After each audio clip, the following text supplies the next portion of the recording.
Takazvitaura isu tikati ZANU-PF iri kusha. Takazvitaura isu tikati ZANU-PF haisina plan. Takazvitaura isu tikati ZANU-PF yaiswa mukona.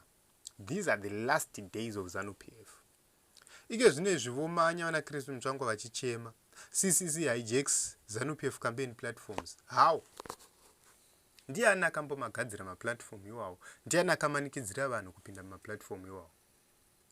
Nokuti ini ukandimanikidza kuti pinda ndopinda, asi ndapinda imomo ndoita mbunga mupopoto. Iko zvinovozviona kuti vanhu vapinda vobva vati Chamisa chete hapasina chichafamba mumagrupu iwawo. Zvagara vanhu havagari mumagrupu avasingakontributika. Zvagara vanhu havagari mumagrupu avasingatauri. Saka imi kuti muvachengetere mumagrupu vanofanira kunge vachitaura. Mukada kuvanyaradza vanobuda. Mukada kuti alright takupai mukana wekutaura votivoterai Chamisa. Ndo zvinoratidza kuti hamuchadiwi navanhu. Ndo zvinoratidza kuti all systems dzamuri kuisa in place hadzina zvadzichashanda pa2023 elections.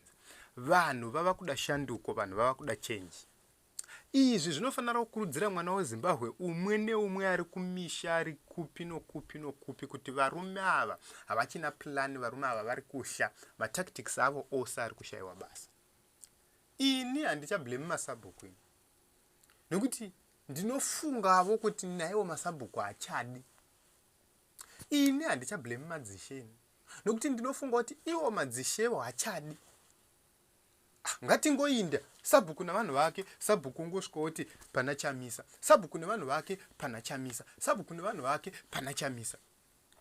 Ini ndinotova nefungwa yokuti ma-CCC MPs nemakanzelazi vari kumaruzevha vari kumamisha hendei tinotaura nemasabhuku, sabhuku by sabhuku.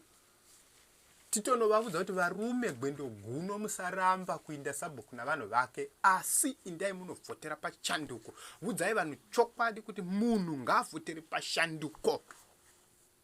Taurira vanhu vako ipapo. Nokuti izvi zvava kupera izvi. Mene take ufasini umambo wako wapera. Kune vaya vakasimba asi vakasvika pakuwa. Kune vainzi havatangiki asi vakatangika. Kune vainzi ava havadliki asi vakadlika. Ndo zvaitika paZANU-PF. Ukaona votenda kuti pama-digital platforms ere varohwa.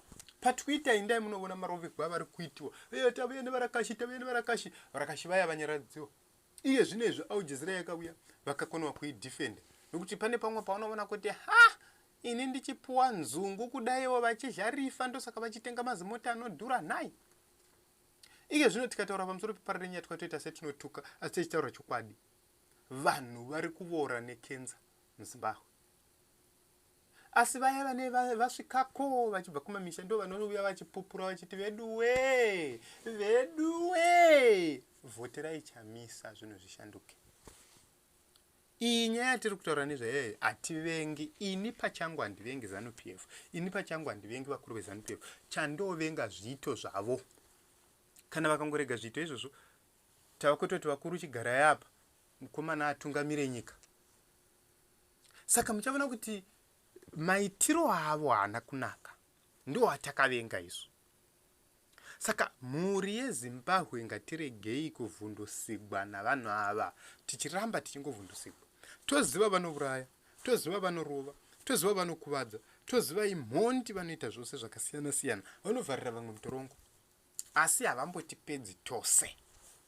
Ini ndo pane conviction yangu yekuti havambotipedzi tose. Uye musi wangu wokufa kana usina kukwana handimbofi. Musi wangu wokuremadzwa kana usina kukwana handimboremari. Mwari vanonipukunyusa.